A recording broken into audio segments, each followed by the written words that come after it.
Palavras de ligação. Atividade oral e escrita. Leia o parágrafo a seguir, que traz um resumo do conto. O aldeão precisava atravessar o rio, não sabia como, as 3 mercadorias não poderiam seguir juntas. Por isso, só conseguiu resolver o problema de falar com o lavrador, não havia encontrado uma solução sozinho. Algumas palavras foram apagadas desse resumo. Podemos dizer que as palavras que estão faltando não fazem falta para o entendimento do texto? Só seriam úteis para especificar o tempo em que as ações ocorreram? São importantes para fazer a ligação entre as frases ou as partes do texto? São úteis para reforçar o lugar onde os fatos ocorreram? Observe que, em alguns lugares, o texto chega a ficar sem sentido. Por exemplo, só conseguiu resolver o problema de falar com o lavrador, não havia encontrado uma solução sozinho. Muito estranho, não é? Então, essas palavras são importantes para fazer a ligação entre as frases ou as partes do texto. As palavras que foram apagadas do parágrafo que você leu na atividade anterior estão no quadro abaixo. Veja: pois, mas, porque e depois. Use as palavras do quadro e complete o parágrafo. Observe como fica melhor a leitura e a compreensão. O aldeão precisava atravessar o rio, mas não sabia como, porque as 3 mercadorias não poderiam seguir juntas. Por isso, só conseguiu resolver o problema depois de falar com o lavrador, pois não havia encontrado uma solução sozinho. Observe como que agora a compreensão do texto foi muito mais facilitada. Agora indique as palavras utilizadas no item B da atividade anterior: pois, mas, porque e depois, de acordo com estes sentidos: sentido de explicação, ideia de algo contrário e o sentido de tempo. Explicação: quais palavras dão sentido de explicação? Porque e pois. Ideia de algo contrário, mas. Ideia de tempo, sentido de tempo, depois. Ao falarmos ou escrevermos, sempre empregamos palavras ou expressões para fazer a ligação entre as ideias do texto.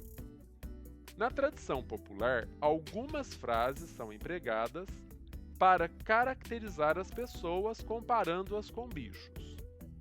Você já ouviu, por exemplo, alguém dizer que gosta de um abraço de urso?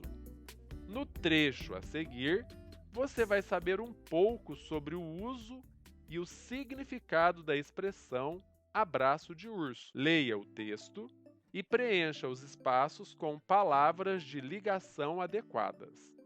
Se precisar, consulte o quadro abaixo: a, ante, até, após, com, contra, de, desde, e, em, entre, mas, nem, para, por, sem, sob, sobre. Abraço de urso. É muito bom ganhar um abraço apertado de quem a gente gosta. Até dizemos que esse gesto é do tipo abraço de urso. Mas já pensou abraçar aquele bichão fofo e peludo?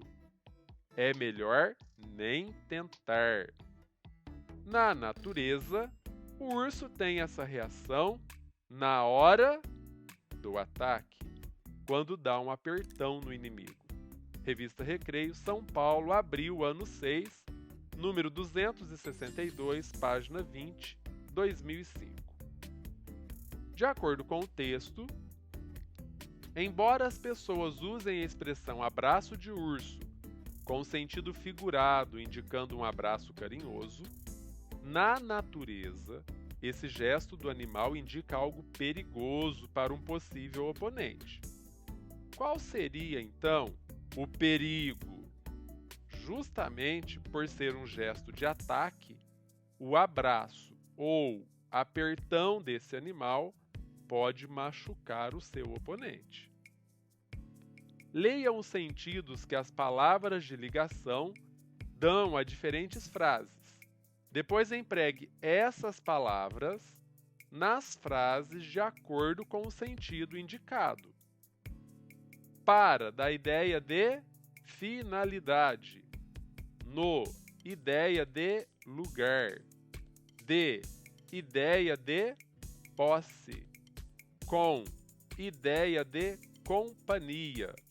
Sobre, ideia de assunto. Sob, ideia de lugar.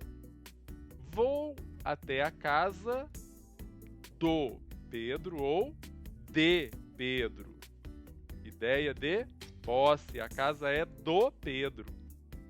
Vamos brincar no quintal.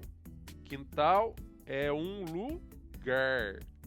É muito bom brincar com amigos. Ideia de companhia. Quero um computador para navegar na internet. A finalidade. Não quero falar sobre o acidente porque fico muito triste. Ideia de assunto. Quando o terremoto começou, ele se escondeu sob a mesa. Ideia de lugar.